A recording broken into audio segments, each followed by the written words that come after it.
ညာနဲ့ဘာတွေဖြစ်နေကြတာတော့ကွာကျုပ်တို့ရွာထဲကိုလေဘယ်မှမသိတဲ့ကြွက်ကြီးအများကြီးဝင်လာလို့ပါတကားကြီးပိတ်ထားတယ်အဲ့ဒါကဲပါဦးဆရာကြီးရဲ့သိတယ်ငါအားလုံးကြိုသိပြီးသားဘယ်တော့ငါတရားထိုင်နေတော့ရွာဆောင်ပုံကိုယ်တွေကငါ့ကိုလာပြောသွားတယ်သူတို့စောင်းရှောက်လို့မင်းတို့အေးချမ်းနေရတာကိုအလိုက်ကန်းစိုးသိပြီးပူဇော်ပတာမှမသိဘူးတဲ့အဲ့ဒါသူတို့စိတ်ဆိုးနေတယ်ကျုပ်တို့မသိလို့မယုံမသိလို့မိတာခွင့်လို့ပါဆရာကြီးရဲ့တောင်းပါတော့မင်းတို့ငါ့ကိုမတောင်းမှနဲ့တောင်းမှမှာပုံကိုယ်တွေကိုတောင်းမှမှာမင်းတို့ဒီတိုင်းဆက်သွားမယ်ဆိုရင်ဒီတဲ့ပိုဆိုးကုန်လိမ့်မယ်ကျုပ်တို့ဘယ်လိုလုပ်ရမလဲဆရာကြီးကောင်းသူလားစီစဉ်ပါဗျာ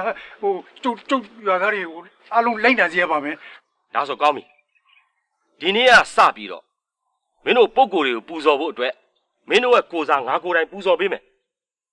ပူဇော်ဖို့အတွက်ပစ္စည်းတွေကိုမနေ့ကစပြီးငါပြောပြမပူဇော်နိုင်တဲ့လူတွေအတွက်ကတော့ငါလည်းမတတ်နိုင်စိတ်ချပါဆရာမရဲ့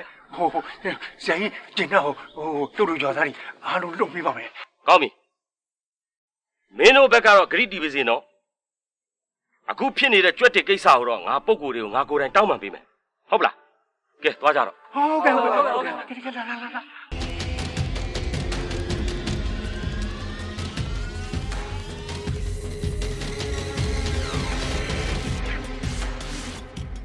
ဆရာကိုကျွန်တော်မေးရအောင်မယ်။ဘာလဲ။ဘိုးဘိုရွာနွားပြောက်တဲ့ကိစ္စလား။ဟုတ်တယ်ဆရာ။အဲ့ဒီကိစ္စမှာဆရာကတရားခံရဲ့နာမည်ရောပြီးတော့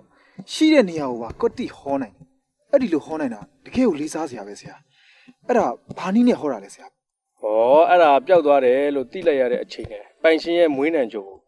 တာဝတ္တိစံပညာနဲ့တိုင်ထူပြီးတော့အင်္ဂဝိဇ္ဇာနဲ့အခါဖမ်းပြီးတော့ဟောရတာပေါ့။အဲ့ဒီပညာကိုဆရာသင်ပေးထားလို့ကျွန်တော်လည်းသိပါတယ်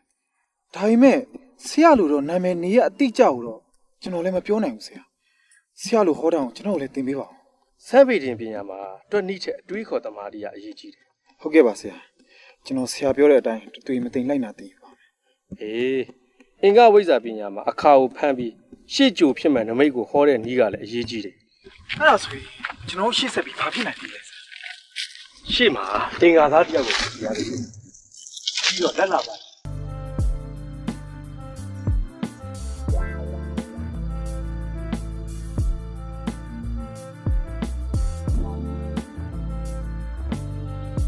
အောင်ကြမို့သားလေးအောင်ကြမို့ဟာ